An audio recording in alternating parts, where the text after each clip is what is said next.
Man, how short am I? A blind woman just told me I'm short. So we had a conversation for a few moments, and as we wrapped up, this young woman who was blind, she couldn't see, she said to me, you know, I thought you'd be a lot taller. I said, what? And she said, your voice, it's not coming from up here, but it's coming from down here. And I said, oh. And one of my students who was with me, he said, isn't that remarkable? She's blind and she could tell how short you are. She didn't need eyes to see. Do you understand? And sometimes we take the most simplistic level of understanding because all we're seeing is what it is that we see, but we're not getting to the depth of certain realities. How you see people is not indicative of who they are. But how you see people will tell you a lot about yourself. And if you perceive somebody solely through the way that they dress, the color of their skin, whether they have a certain accent or not, the fundamental question you have to ask yourself is, why do you see it that way? Your organs of sensory perception, they are not limited to the eyes that you see with, the ears that you hear with, the tongues that you taste with, the hands that you touch with, even the minds that you think with. But you have a primary organ of cognition that will synthesize all of this information as it goes into you in various ways. And if you don't know why it's processing in the way that it is, it's just going to regurgitate the same challenges that we see day in and day out.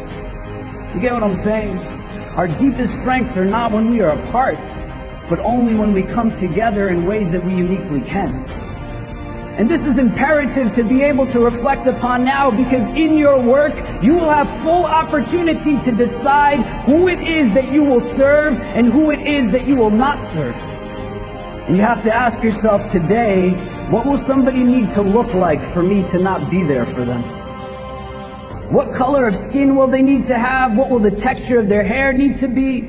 What part of the world will they need to come from so that my education, my training, my skills will not be used for their benefit? What allows for the perpetration of hate and bigotry in this world? Because for certain battles to be won, those battles have to take place in the first place. But so many more of us who have the ability to do something about it, but we simply sit back and do nothing. Don't hold back what it is that you have the unique ability to offer. That's the kind of goodness you want to be able to harness.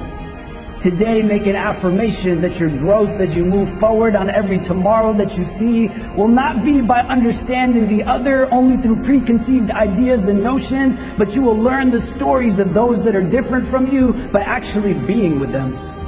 To take time to understand that what it is that we are fed is not often what is reality.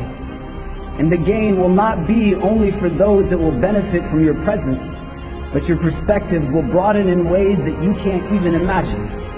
May you be protected always from hearts that are not humble, tongues that are not wise, and eyes that have forgotten how to cry. You might be the only one that is standing when everyone else is seated. You might be the only one that is speaking when everyone else is silent. But you might be that critical voice, that critical body that ignites what is needed for everyone else to get going. Go forward and be the reason that people have hope in this world.